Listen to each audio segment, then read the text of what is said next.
Buenas tardes.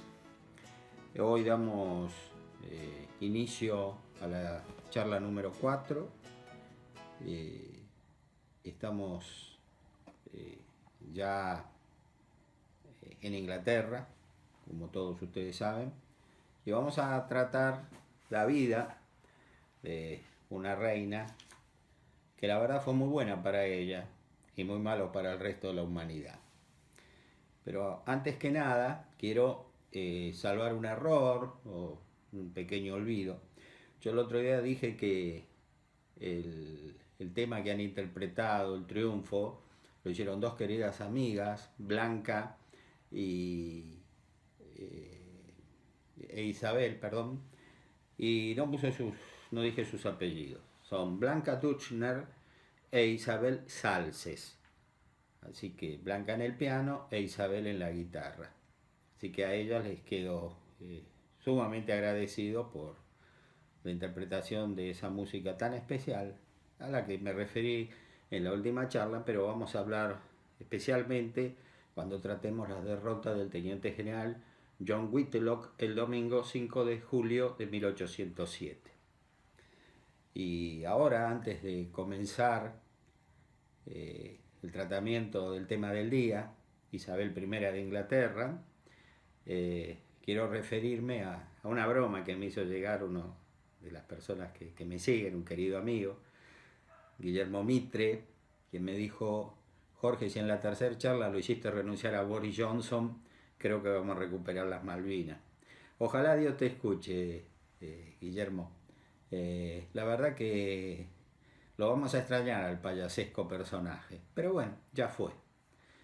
Eso sí tienen de bueno los británicos. Cuando cae un político, cae y cae para siempre. En eso lo deberíamos imitar, me parece. Bueno, el tema del día. Isabel I, la reina pirata, que ya dije el otro día, no es un menoscabo a su persona, ella lo tenía eso como un gran elogio. Asume, ante la muerte de su hermanastra María I, la reina católica, la desdichada hija de Enrique VIII y Catalina de Aragón, María I, en 1588. Curiosamente, ese mismo año asciende al trono de España Felipe II, quien, como hemos visto, fue el marido no muy fiel a María I de Inglaterra, ya que se fue a España y nunca más volvió. Bueno, pero en 1588 estos dos rivales, acérrimos enemigos van a ser, asumen sus respectivos tronos. Felipe II es el hombre más poderoso del mundo, pero tiene un problema.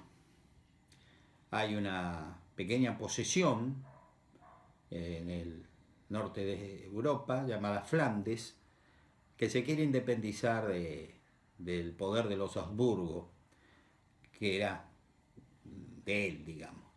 Entonces comienza una guerra terrible por España no permitir su independencia y Flandes para lograrla. Flandes va a ser con el tiempo lo que hoy conocemos como Holanda, y una región que se hizo rápidamente protestante, y nuevamente vemos un enfrentamiento entre personas, países políticamente en guerra, que van a ir a la guerra por cuestiones geopolíticas, pero también religiosas. Acá la religión va a jugar en estos años un papel preponderante.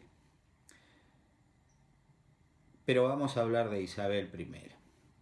Esta mujer, que nació, como ya dije, era muy chiquitita, pelirroja, media feuchita, nadie dio 2 centavos por ella, pero ante la muerte de su padre, recordemos, heredó el trono de Inglaterra, Eduardo VI, hijo de su papá, por supuesto, Enrique VIII, y de una de las tantas esposas que tuvo luego de poner presa a Catalina de Aragón. Pero va a morir prontamente Eduardo VI, va a subir María I, a la que despreciativamente la conocen en Inglaterra como Blood Mary, María la Sangrienta, que era católica, era la hija de Catalina de Aragón y de Enrique VIII, que también muere. Entonces, fíjense, mueren sus dos hermanastros, primero Eduardo y después María, y por eso llega Isabel al trono. Es una cosa, estaba predestinada a llegar. Y ella pensó que ella sí estaba predestinada a llegar. Y por eso era la reina de Inglaterra.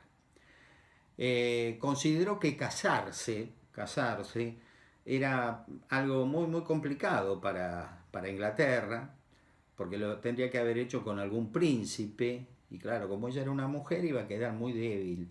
Entonces dijo, no, yo no me voy a casar. Entonces nace la leyenda de que Isabel I es la reina virgen, pero en realidad no tuvo nada de eso.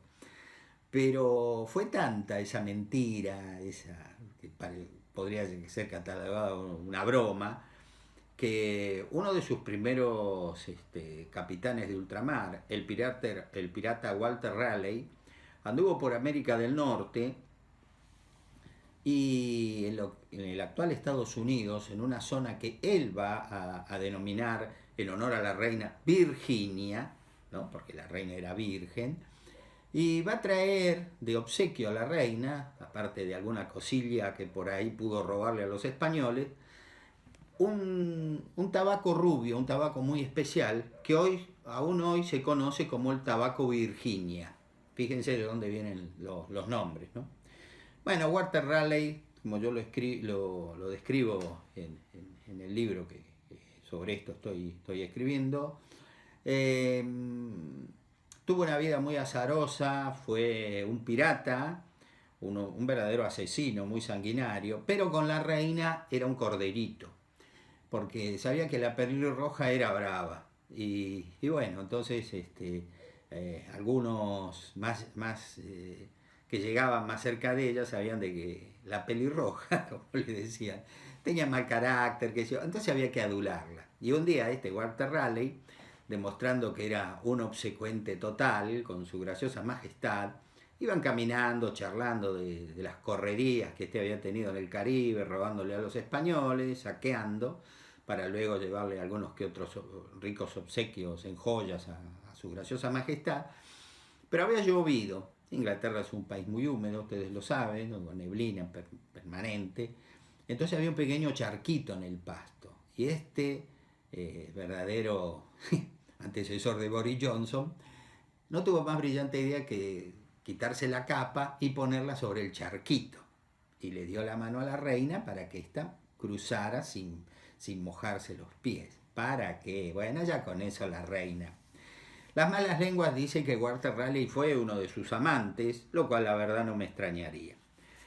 Pero este hombre va a caer en su momento en desgracia y va a terminar bajo el hacha, porque ahí la traición o las deslealtades se castigaban con la decapitación.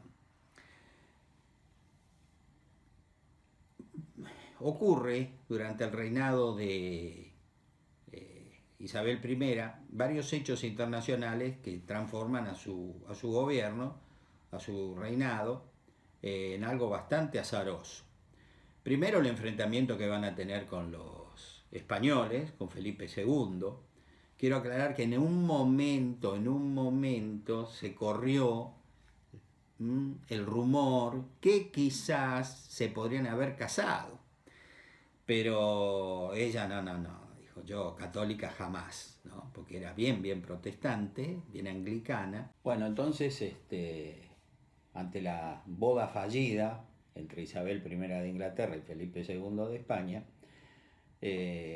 Felipe, que no había tenido una linda estadía en Inglaterra, pensó que era buena hora de destruirlos a los ingleses y a su reina, a la irascible pelirroja, como la verdad la podríamos catalogar tranquilamente. Entonces va a comenzar un enfrentamiento de a poquito y más que nada económico. Conclusión, Inglaterra prácticamente lo único que tienen son ovejas, productos tejidos de lana, primitivos telares o gente, mujeres pobres que vivían tejiendo, ¿no? Pero los españoles saboteaban la producción inglesa, la cual va a terminar en que Inglaterra va a estar sumida en una gran miseria. Por eso los autores ingleses justifican la piratería de sus hombres de mar, muchos de ellos ya lo vamos a nombrar, como Cavendish, ¿no? Que ya le cortamos la cabeza, ya por hechos muy políticos, pierde el favor real y también pierde la cabeza. Este enfrentamiento, van pasando los años y Felipe II sabe que los ingleses están ayudando a los revolucionarios de Flandes, con los cuales ellos están luchando. Y él ha jurado ante la corte que él va a clavar la pica en Flandes. Quedó una expresión, clavar la pica en Flandes. La pica era un arma, era como una lanza, que también era hacha y machete. Y clavar la pica significaba vencer. Bueno, él no lo va a lograr, especialmente por una muy hábil jugada de Isabel I. Aconteció que, enterada por el Servicio de Inteligencia británico, nacido en 1381, que los banqueros del norte de Italia, que eran muy ricos, le habían hecho un préstamo de 800.000 ducados al rey Felipe para pagarle a sus tropas que estaban luchando en Flandes. Entonces ellos saben que una flota española muy importante va a cruzar el Canal de la Mancha y se va a dirigir, repito, a Flandes, que hoy es Holanda. Entonces, ¿qué hacen? ¿Robarle el tesoro a España? ¿Atacar las naves? Era la guerra y la iban a perder. Entonces planean otra cosa. Como ese préstamo, en definitiva, seguía siendo, digamos, de los banqueros genoveses, hasta que llegara a destino, mientras estaba en el curso de navegación, era genovés. Una vez que llegaba a Flandes y era recibido por el gobernador general de España en Flandes, se firmaban los documentos correspondientes y el tesoro pasaba a ser español. Pero en viaje, en el transcurso de su transportación, seguía siendo genovés. Con ese conocimiento, ¿qué hicieron los ingleses? Hay que reconocer que fue una jugada brillante. Pusieron a casi todos sus barcos, hasta barcos pesqueros, les hicieron enarbolar una bandera que ellos luego van a seguir usando. Una calavera con dos tibias cruzadas, la famosa bandera pirata. Y cuando la flota española está empezando a cruzar el Canal de la Mancha, de golpe aparecen en el horizonte muchísimos barcos, más pequeños, pero son muchos, muchísimos, y que enarbolan que la bandera pirata, somos piratas, robamos para nosotros.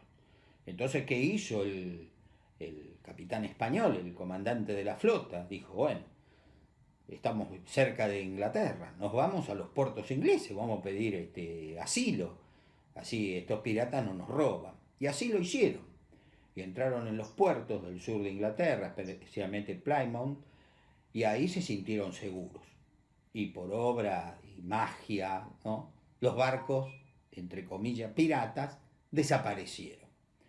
Entonces el personal portuario inglés le dice, ¿qué están haciendo ustedes acá? No, nos escapamos de unos piratas, había un montón de muchísimos barcos piratas que nos iban a robar, por eso vinimos acá. Ah, perfecto. ¿Y ustedes qué están transportando? Y estamos transportando, la verdad, ¿para qué vamos a mentir? 800.000 ducados de oro para pagarle a nuestras tropas en Flandes. Ah, pero hay un problema, que yo tengo que informar a las autoridades y los dejo salir. ¿Y por qué no nos van a dejar salir? Si nosotros con Inglaterra no tenemos ningún problema. Sí, pero es la ley que tenemos nosotros, las disposiciones portuarias. Por supuesto que la gente del puerto estaba totalmente en la obra de teatro que estaban representando, y al rato, a los días, vienen con una orden. No, no, no, esos ducados van a ser decomisados por el Reino de Inglaterra. Entonces el jefe español dice, no, no, bajo ningún concepto, esto es oro español, son monedas, es un tesoro español, son 800.000 ducados españoles. No, nosotros sabemos que por las leyes comerciales en vigencia, ese es dinero genovés, va a ser español una vez que llegue a Flandes. Y bueno, llegaron acá, así que lo lamento. Y armados hasta los dientes, subieron a los barcos y se llevaron hasta la última moneda. Conclusión, Inglaterra recibió un flujo de dinero impresionante, las tropas españolas en Flandes no recibieron un cobre, como la mayoría eran tropas mercenarias, dijeron, bueno, si no nos pagan, acá no luchamos, y se fueron, desertaron, ganaron los holandeses, Felipe II no pudo clavar la pica en Flandes, y nace un país que se va a llamar Holanda. En el tiempo tuvo otro nombre, pero para no marearlos a ustedes, Holanda. Inglaterra se queda con los 800.000 ducados, que se lo va a pagar el préstamo a los genoveses, y la flota española regresa sin saber que les habían tomado el pelo, que los piratas eran buques ingleses, y eso, aunque ustedes no lo crean, ocurrió.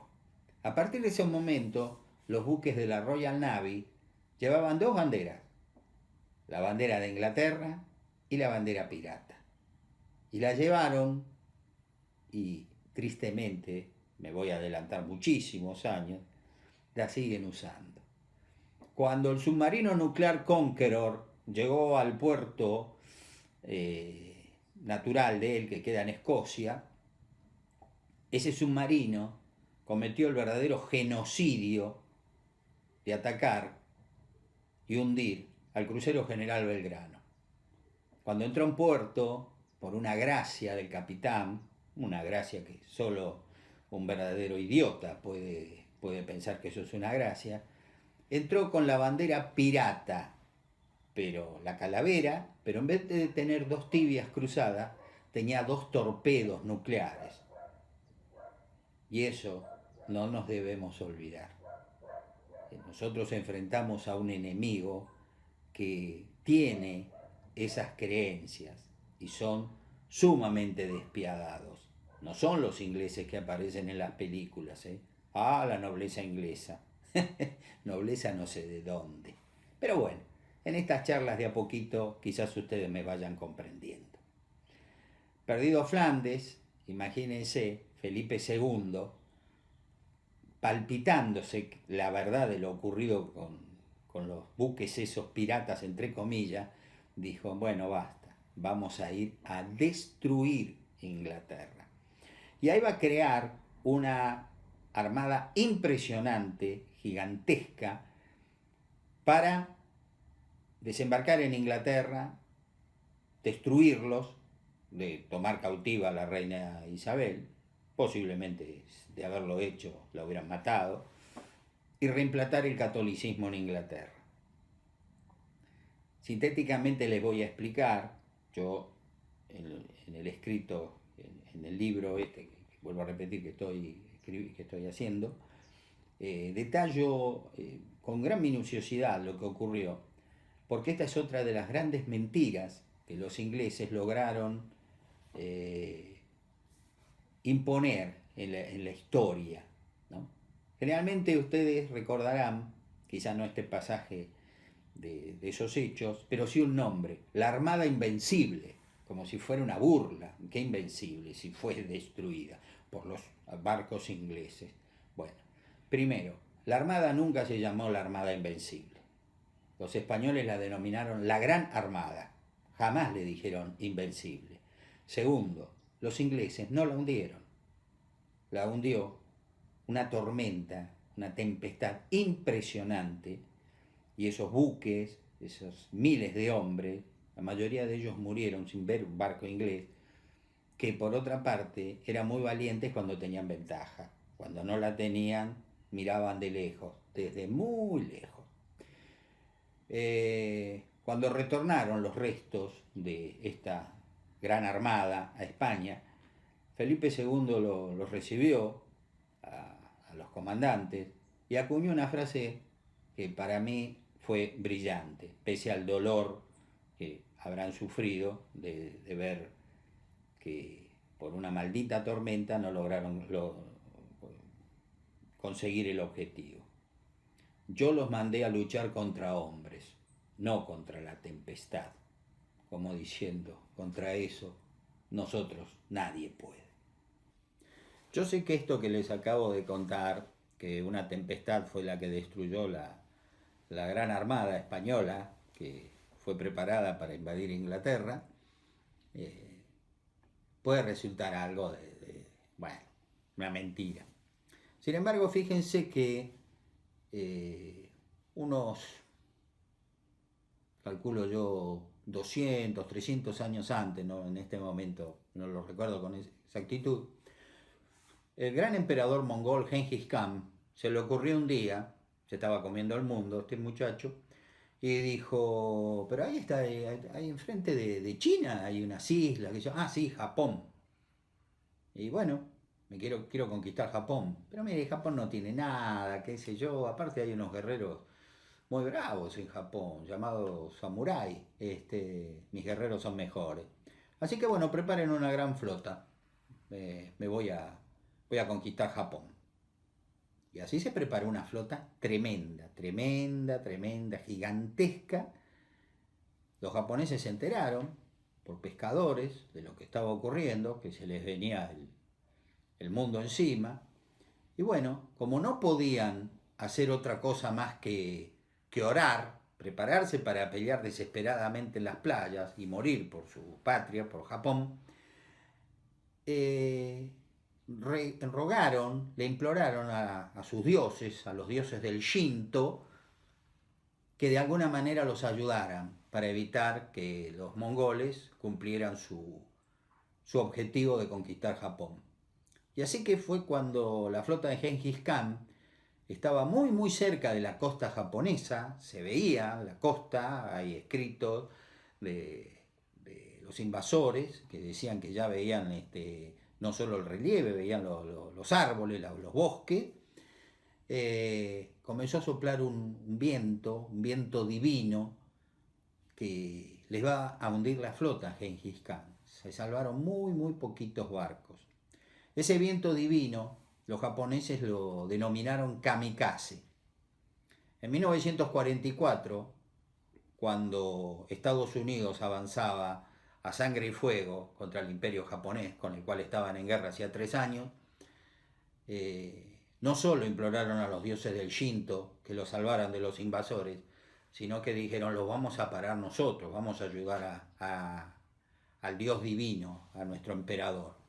Y así fueron como se creó un arma mortal, terrible, que causó muchísimo daño y psicológicamente fue destruyendo a los estadounidenses. Porque despegaban aviones japoneses que se estrellaban, se mataban los pilotos contra los buques norteamericanos. Y causaron muchísimos daños, pero no pudieron parar la derrota.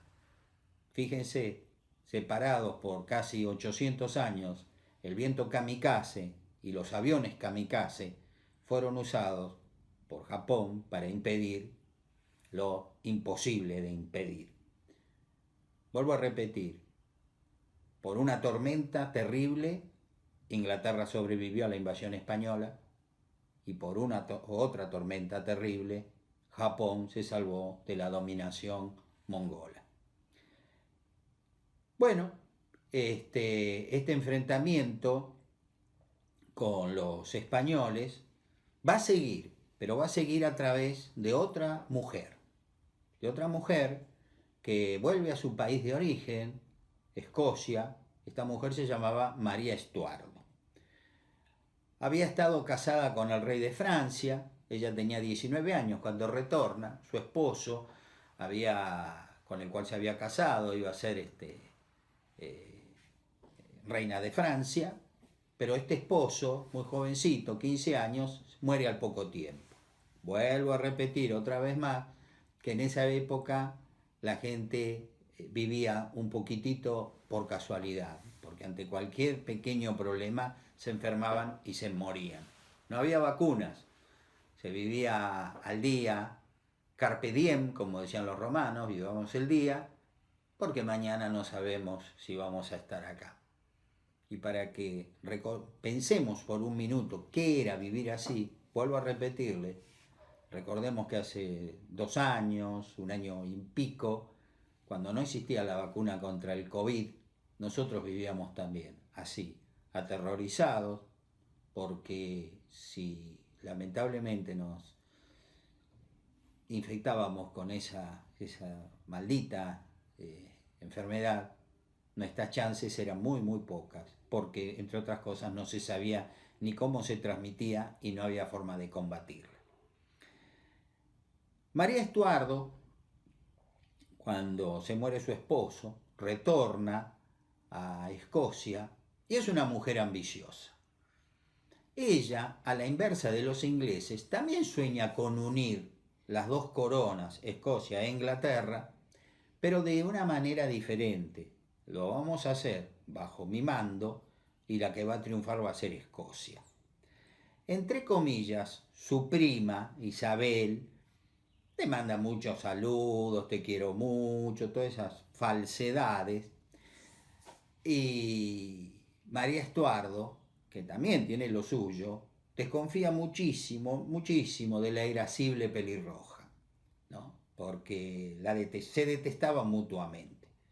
Pero María Estuardo tiene aparte un plus para que Isabel I la deteste. Es católica, y en esa época en Inglaterra ser católica era más o menos ser el hijo del diablo.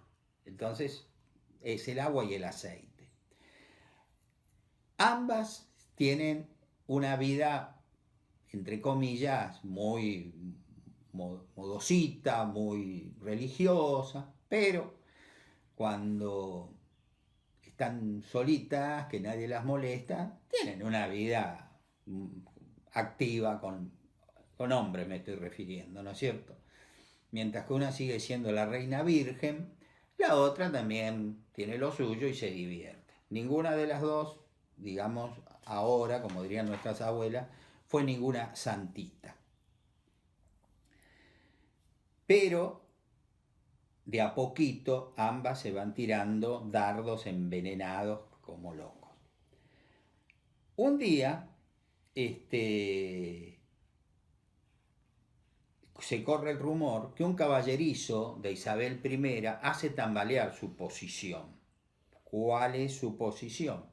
Seguir siendo soltera, seguir siendo la reina virgen. Pues Isabel I se enamora de un amante que tiene, llamado Robert Dudley, y se enamora mal, lo quiere muchísimo, pero hay un pequeño problema. Este señor está casado. Entonces, ¿qué ocurre? Su esposa muere de una forma muy extraña. Se corre el rumor por toda Inglaterra y Escocia, donde está María Estuardo, de que Isabel I la mandó matar a esta pobre mujer, la esposa de su amante. Y entonces, para sentar bien el precedente de la situación, María Estuardo, como si fuera una spid, como la víbora, la serpiente que mató a Cleopatra, acuñó esta frase, la hizo que se conociera, dice: la reina de Inglaterra está a punto de casarse con un caballerizo mayor, Robert Dudley, que acaba de asesinar a su esposa para eliminar todo obstáculo. Más clarito que eso, como dice el dicho, echarle agua. Isabel se entera del comentario, de este rumor que María Estuardo está propagando, que posiblemente haya sido cierta. Y entonces, imagínense, si antes tenían una cierta pica, ahora esto es odio, directamente.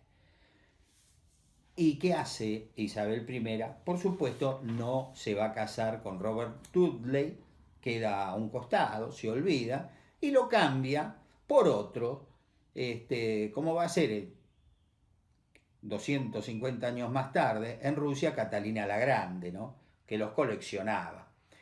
Y entonces ella va a seguir siendo la reina virgen. Yo nunca me voy a casar, porque Dudley era el hombre que yo quería, pero gracias a esa víbora de María Estuardo, me imagino un diálogo así, no lo puedo hacer. Así que ya está.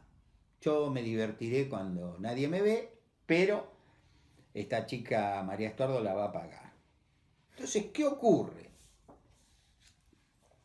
Isabel I era una mujer que verdaderamente había que tenerla de amiga. De enemiga no se la recomendaría. Viendo y considerando la situación, María Estuardo dice, bueno, ya que mi querida primita, la irascible pelirroja, Isabel I, ha decidido permanecer soltera, porque ella es la reina virgen, aunque todo el mundo sabía que, en fin, que no, yo voy a sacar una gran ventaja. ¿Cuál va a ser mi ventaja? Tengo que tener un hijo, porque como ella no va a tener hijos, a su muerte, que ojalá sea prontito, mi hijo puede heredar el trono. Y en todo caso, si eso ocurre dentro de poco, yo puedo ser la reina madre, la que verdaderamente mande en Inglaterra. Entonces, ¿qué hace? Dentro de los cortesanos, ahí que hay en Escocia, ve a uno que más o menos le gusta, un tal Enrique Darnley, y se casa con este hombre. Al poco tiempo queda embarazada y concibe un hijo, mejor todavía, un varón, Jacobo. Perfecto, todo anda muy bien. Pero si ella cree que en ese juego infernal de póker, llamémoslo, que es un juego inglés, ella es la que lleva todas las ventajas, hay que tener cuidado, porque Isabel I sabe lo que piensa su querida prima, entre comillas. Así que María Estuardo ha tenido un varoncito, un tal Jacobo. ¿Cómo puedo evitar que esta mujer algún día llegue a ser la reina de Inglaterra? Vía su hijo. Pues muy simple.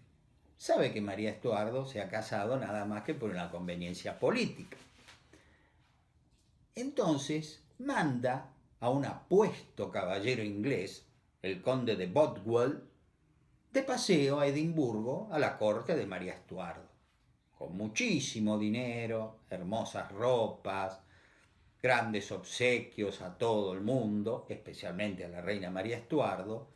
Esta prontamente se enamora de este conde, que en cumplimiento del deber se transforma en el amante, clandestino lógicamente, de María Estuardo. Y María Estuardo, como le había acontecido a su prima con Turnley, se enamora perdidamente de este hombre, que es nada más que es un instrumento de Isabel I. Pero hay un pequeño problema, ya está casada con Enrique Darnley. ¿Y entonces qué hacemos? Para fortuna de ella, Enrique se nos enferma de varicela, enfermedad que en esos tiempos generalmente era mortal. Pero Enrique resiste la enfermedad y pasan los meses y sigue enfermo, pero no se nos muere. Entonces, para evitar el aire viciado de la ciudad, lo alojan, convenientemente para María Estuardo, en una casa de campo en las afueras de Edimburgo, pero así todo Enrique sigue aguantando. La varicela no lo mata. ¿Y qué ocurre? Bueno, un día, increíblemente, nunca se explicó cómo, voló la casa donde estaba el pobre Enrique Darnley, esposo de María Estuardo. Explota, posiblemente con unos cuantos barriles de pólvora. La cuestión que María Estuardo, que se quiere hacerla yo no fui, no se percata de la locura que, bajo órdenes de ella, evidentemente, ha cometido, y los nobles de Escocia ordenan su arresto, acusándola directamente de haber asesinado a su esposo. Una mujer de muchos recursos, sangre fría, ¿qué hace? Logra, por medio de sobornos, escaparse de la prisión y de Escocia. ¿A dónde puede ir? Pues a Inglaterra. Es el único lugar que le queda. Porque no consigue un barco con el cual huir a Francia, donde ella estuvo y fue reina. Por supuesto, cuando llega a Inglaterra, acá vemos el cinismo de Isabel I. Ella le escribe: he tenido que venir acá porque me acusan injustamente de la muerte de mi esposo. Me imagino los diálogos, las cartas que le habrá escrito Isabel, que era una gran cínica, como yo siempre digo, la irascible pelirroja, y le dice: pero mi amorcito, acá estás a salvo, acá la ley de Escocia no se va a aplicar. Eso sí, yo te pido que permanezcas en el castillo que te he asignado para tu estadía, mientras se esclarece el tema, para tu seguridad, porque no sea cosa que de Escocia manden a alguna gente, algunos emisarios para matarte, lo cual era muy probable, dicho sea de paso. María Estuardo al principio, bueno, viendo que la jugada le ha salido mal, ha perdido a su amante, al conde Bothwell, que una vez que logró su objetivo volvió a Inglaterra lleno de dinero que Isabel I le proveyó, porque ella, la misión de él fue ir, seducir a la reina María Estuardo, que la cosa fuera muy evidente, y bueno, luego se va a producir la muerte del esposo de María Estuardo y este hombre se escapa a Inglaterra a vivir felizmente, vaya a saber cuántos años, pero con muchísimo dinero. Van pasando los años y lo que al principio fue una suerte de alegría por parte de la reina escocesa, la asesina de su esposo, María Estuardo, se va transformando en algo que a ella le molesta. Bueno, pero ¿cuándo voy a poder irme de esta prisión? ¿No? Y bueno, y pasan los años y la causa en Escocia sigue. Isabel I dice: esto no se ha solucionado, yo no puedo permitir que tú salgas de ahí porque tu vida corre peligro hasta que tú no puedas volver a Escocia y vas a tener que permanecer en el castillo. Muy bien atendida, todo lo que ustedes quieran, pero entiéndanme, está en una jaula hermosa, una jaula de oro, pero no deja de ser una jaula. Entonces actúa Felipe II. Por medio de espías, logra contactarse con María Estuardo. Y le dice: Su Majestad, nosotros sospechamos que todo lo que a usted le ocurrió fue una tramoya, por llamarlo de alguna manera, de Isabel I de Inglaterra. Y María Estuardo empieza a decir: sí, estoy seguro. Y yo caí, como diríamos coloquialmente en Argentina, yo caí como un chorlito. Esta es obra de mi querida prima. Yo estoy presa acá, en una jaula de oro, por un crimen que no cometí, seguramente así habrá dicho María Estuardo, y la red de espionaje española cada vez se conecta más con ella, dice: nosotros estamos dispuestos a ayudarla, por favor, yo se los agradezco tanto, dígale al rey Felipe que yo, como católica, como él, una vez que yo tome el poder, no saben la que le espera a esta Isabel y a todos los cortesanos. Inglaterra va a volver a ser católica, aliada de nosotros, de ustedes, de los españoles, bla, bla, bla, bla. Es más, habla por medio de ¿cómo se llama?, del embajador español, por medio de un espía, y le escribe, dice: si el rey de España está dispuesto a ayudarme, seré reina de Inglaterra en menos de 3 meses y restableceré el culto católico en todo el país. Les repito, la religión en esa época era una de las razones de ir a la guerra entre los países, ¿no? Eran el agua y el aceite. ¿Cómo se va a lograr esto? Y bueno, España, con mucho dinero, va a ir influyendo en cierta gente para ir permitiendo que el escape de María Estuardo. Yo, en la redacción que que hice ya del tema, les aseguro que esto es para hacer una película. Y de pronto me pregunté, ¿y por qué Hollywood jamás hizo una película de esto, del enfrentamiento entre Isabel I y María Estuardo? ¡Qué tonto! Imposible. ¿Cómo lo van a hacer? Porque ahí demostrarían verdaderamente el monstruo que fue Isabel I. No fue la reina virgen, fue la reina pirata y verdaderamente un monstruo, que fue moviendo los hilos como una titiritera y va a lograr la derrota total de María Estuardo. Bueno, yo dije que es el final de María Estuardo. ¿Cuál va a ser el final de María Estuardo? Quiero que entiendan una cosa.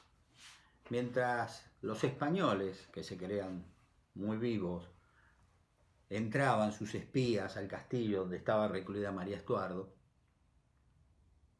creyendo que habían burlado bien al servicio de inteligencia de Isabel I de Inglaterra, en realidad nunca lo hicieron. Es más, esta mujer tan cínica, Isabel I, alentó a que los españoles fueran en socorro de María Estuardo y les permitió tener contacto con esta mujer, su prisionera, que estaba prisionera por un crimen que toda la persona es inocente hasta que se demuestre lo culpable. Nunca se comprobó que ella mató a su esposo en Escocia. Pero el crimen se cometió en Escocia, no en Inglaterra. Entonces, ¿por qué ahora ya directamente la tenían presa? Muy simple, porque era el momento de la reina Isabel I darle jaque mate a la otra reina, María Estuardo de Escocia. ¿Cómo lo hizo? Alentó, permitió que los españoles se envalentonaran el sueño de liberar a María Estuardo, de que ésta se transformase en reina de Inglaterra, y le hicieron, por medio de un espía, esta propuesta. Su Majestad, en los barriles de cerveza que entran al castillo, les aclaro que se tomaba cerveza en cantidades impresionantes. ¿Por qué? Porque era muy sano tomar cerveza en vez de agua, porque por el agua se morían aguas contaminadas en forma... Bueno, entonces la cerveza, bien que mal, estaban todos un poquitito más alegres y aparte estaban más sanos. Dentro de los barriles de cerveza, cuando entra el barril de cerveza, nosotros va a venir adentro una botella con las órdenes que le vamos a ir dando, las sugerencias, mejor dicho, que le vamos a ir dando a usted, y usted nos va a responder escribiendo, y se va a poner en esa botellita adentro del barril, que a la salida va a llevar agua. Entonces así se generó una especie de correo clandestino, el correo de la cerveza, llamémoslo, el correo de los barriles, en lo cual María Estuardo, que se creía muy pícara, escribía todo, pero escribía en una forma muy inocente, y se necesitaba que escribiera algo malo. Entonces al final logran, ¿no?, que el embajador español dice, ¿usted está dispuesta hasta qué límite? Y esta prácticamente le dice, yo no tengo ningún límite. Yo, una vez que ustedes me ayuden, yo tomo el poder y a Isabel I la mato directamente. Bueno, a confesión de parte, relevo de prueba. Tenían la prueba, Isabel tenía la prueba de que su querida prima la quería asesinar en contacto con los españoles. Por supuesto, lo llaman al embajador español, lo expulsan de Inglaterra, pero a María Estuardo le inician un juicio que va a terminar con su muerte. Cuando la mujer, vuelvo a repetir, muy creyente, católica, oró toda la noche antes de que la decapitaran por medio del hacha, se le acercó un sacerdote protestante y sus últimas palabras, las voy a leer, fueron muy especiales. Callaos, nada tengo que ver con vos y tampoco vos tenéis que ver conmigo. puso la cabeza y así murió María Estuardo. Tenía 45 años.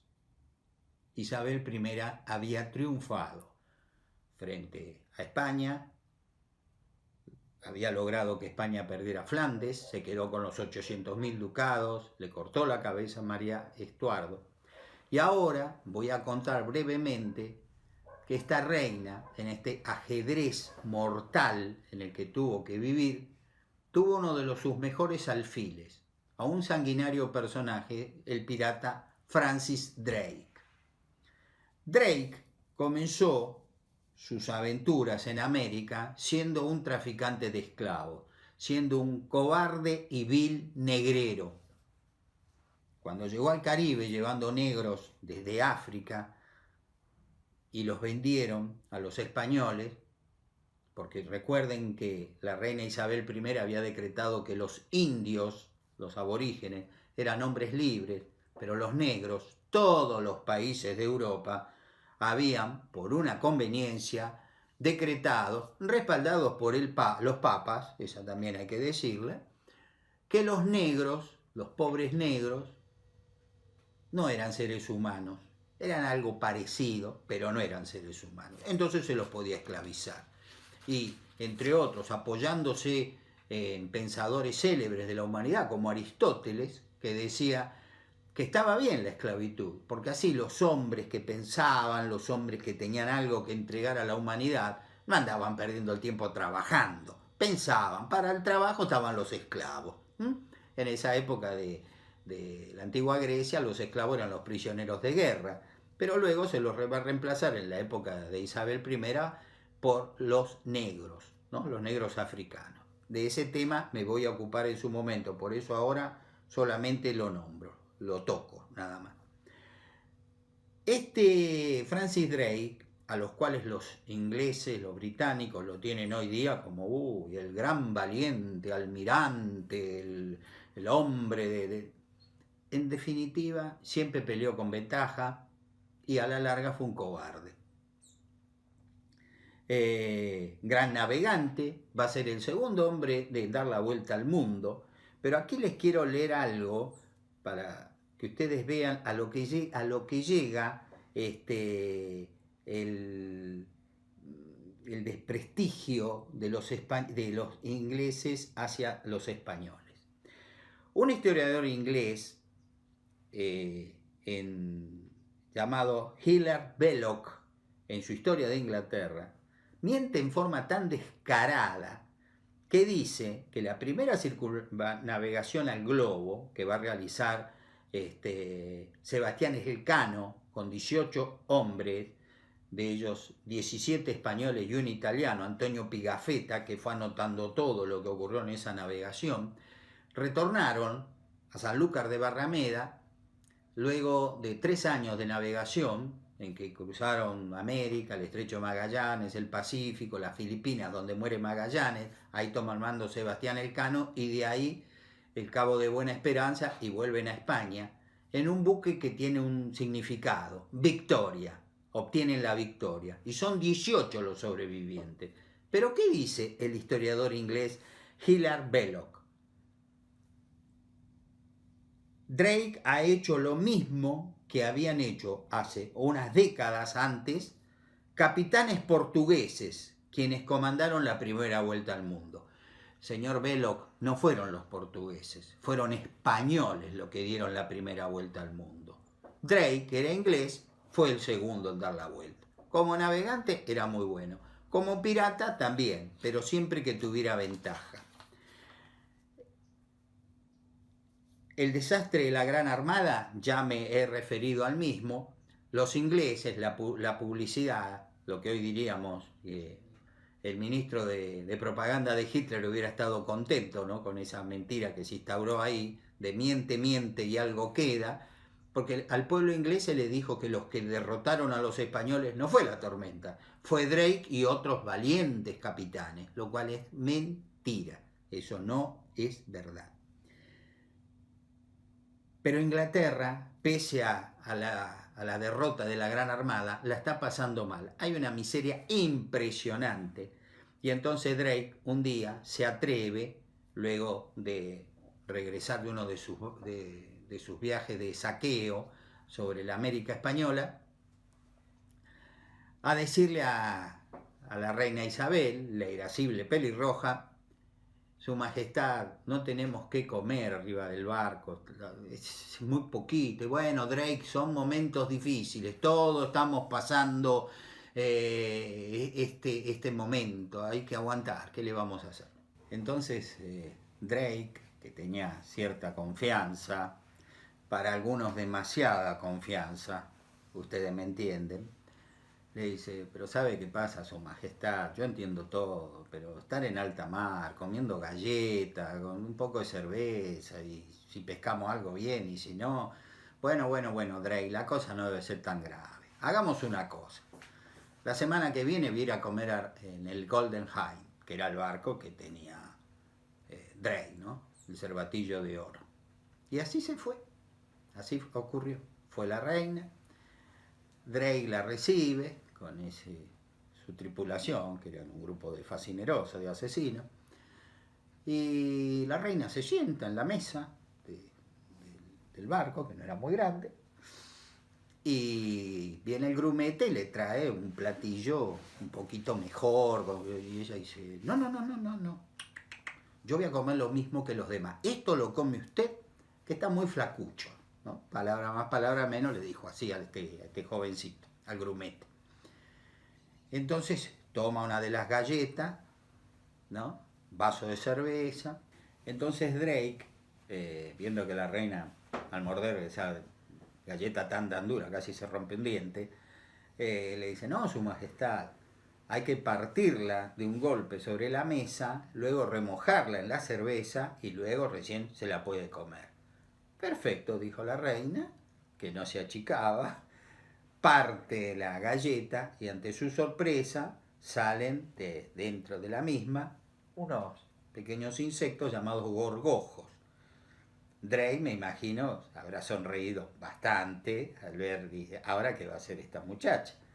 Pero la reina le ganó, porque empezaba a mojar el dedo y se mojaba y se los iba comiendo a los gorgojos, ante la tripulación, que no podía creer lo que estaba viendo. La reina de Inglaterra comiendo galleta vieja con gorgojo y tomando cerveza.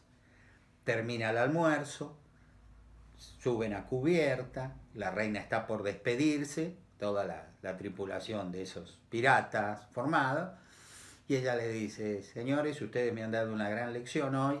Evidentemente, con esta comida tan magra, con esta escasa comida, ustedes no pueden luchar por Inglaterra y por su reina. Así que yo les voy a hacer llegar una buena comida, unas buenas raciones de alimentos, para que ustedes puedan seguir luchando por la patria. Y acercándosele a Drake, una sonrisa picaresca, le habría dicho: además, Drake, usted es mi mejor capitán. Drake, haciendo la reverencia, la caravana, como se le decía, de estilo, le dice: y vos, Majestad, sois la mejor pirata. Para que la reina no solo se sonrió, sino que para ella, que su mejor capitán, Francis Drake, el pirata, dijera que ella era la mejor pirata, fue un toque de distinción, una medalla, digamos, que ella siempre creo que lo habrá llevado en su corazón hasta el último instante de su vida. ¿Qué fue de la vida de Drake? Bueno, este hombre va a volver, va a ser presionado para que vuelva a pegarle un zarpazo de despojo terrible en el Caribe a los españoles, y al mando de una flota de 27 naves y 2.500 hombres parte al saqueo de las riquezas españolas en el Mar Caribe.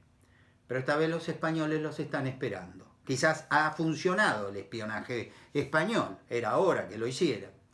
Y entonces donde Drake llega lo están esperando y pierde.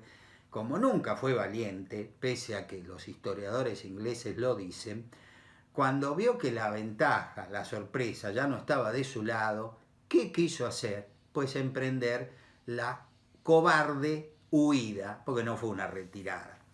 Pero a veces el destino sabe nivelar las cosas. Se enferma vaya a saber uno de qué, vuelvo a repetir, la vida en esa época no valía mucho, y es así que en 1596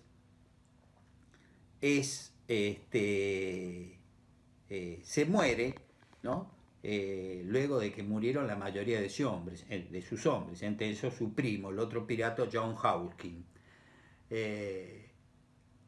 El gran historiador colombiano Germán Arciniegas hace esta reflexión.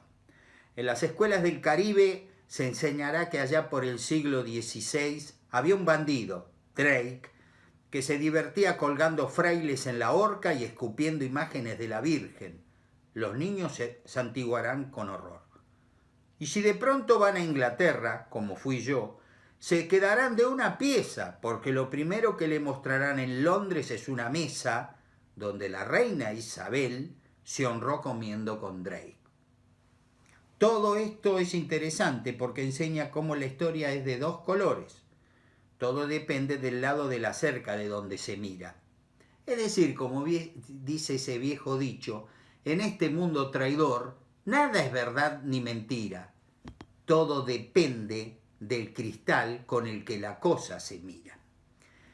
En la actualidad, en las cercanías del puerto de Londres, en la dársena de Santa María, está una réplica del Golden Hind, el buque del pirata Francis Drake, que es este. Allí llegan los turistas y si uno va con nenes chiquitos, las personas que trabajan ahí los disfrazan graciosamente de piratas, con un parche en el ojo, con un sombrero pirata, y le enseñan las hazañas no ciertas, verdaderamente no ciertas, de Sir Francis Drake, que en honor a la verdad, nada más fue un cobarde, pirata, asesino, que siempre luchó con ventaja. Cuando no la tuvo, siguió siendo un triste personaje de cuarta y murió huyendo como una rata al puerto inglés para ponerse a salvo, pero afortunadamente una enfermedad no se lo permitió. Hemos terminado la charla número 4. La próxima creo que también les va a resultar de su agrado. Nada más, buenas tardes.